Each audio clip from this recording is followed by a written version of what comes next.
Medical पाठशाला।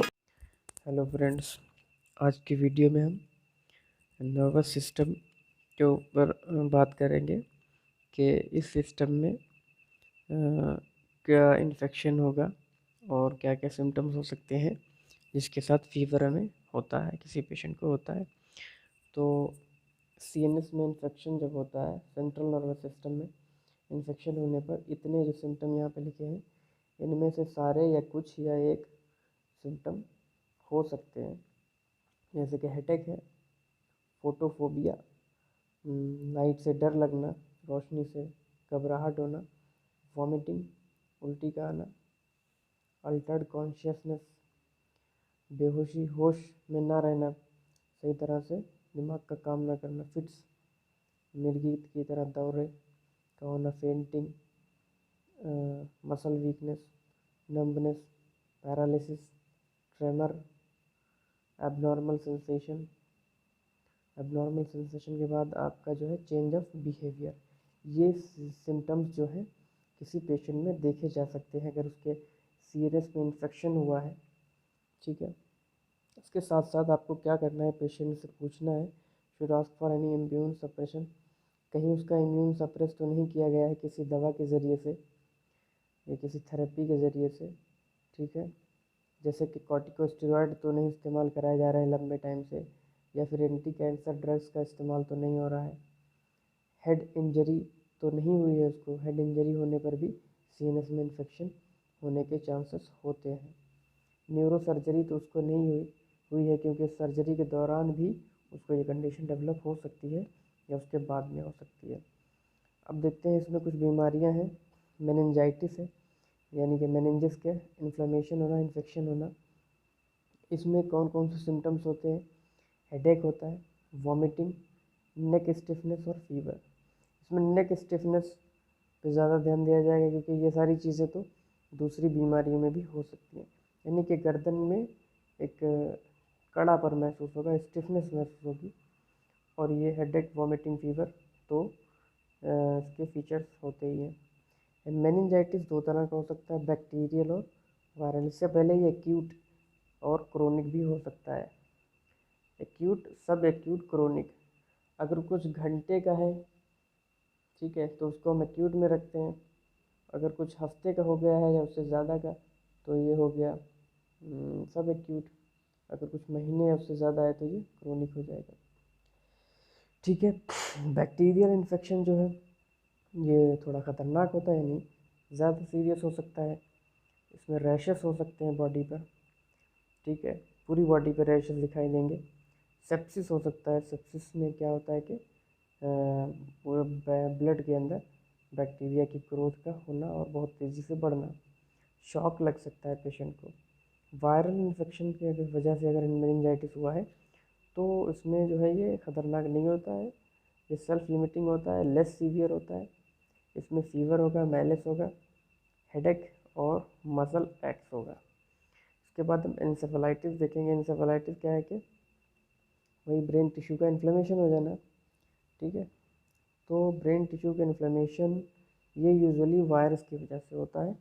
कभी कभी ये बैक्टीरियल भी हो सकता है, इसके साथ पैरासाइट्स भी हो सकते हैं कि इन्फेक्शन कॉज करें, लेकिन मोस्ट कॉमनली वायरल इन्फेक्शन की वजह से इंसेफेलाइटिस होता है। इसमें क्या होता है, अल्टर्ड कॉन्शियसनेस होगा, यानी होश में नहीं रहेगा पेशेंट, सही तरह से दिमाग नहीं काम करेगा। हेडेक होगा, फीवर हो सकता है। साथ ही साथ इसके साथ क्या क्या सिम्टम्स जुड़ जाएंगे इंसेफेलाइटिस में? सीजर्स होंगे, ट्रेमर होगा, कंपन, कपकपी पैदा होना हाथ पैर में, स्ट्रोक, हेलुसिनेशंस, यानी हेलुसिनेशंस वो चीज़ें महसूस होना या दिखाई देना उसको कुछ जो नहीं मौजूद है। Intracranial obsess. इंट्राक्रेनियल अब्सेस क्या मतलब, क्रेनियम के अंदर, ब्रेन के अंदर, या फिर जैसे कि ड्यूरा के पास है, कौन सी जगह पर अब्सेस है उसी हिसाब से सिम्टम दिखाई देगा। ब्रेन अब्सेस है या सब ड्यूरल अब्सेस है या एक्स्ट्रा ड्यूरल अब्सेस है, ठीक है, उसी हिसाब से उसके नाम रखे गए हैं। ये प्राइमरी हो सकता है और ये सेकेंडरी हो सकती है। प्राइमरी का मतलब उसी टिश्यू में, ब्रेन के आसपास जहाँ पर हो रहा है वहीं पर इन्फेक्शन, इन्फ्लेमेशन हुआ है, ये अब्सेस हुआ है।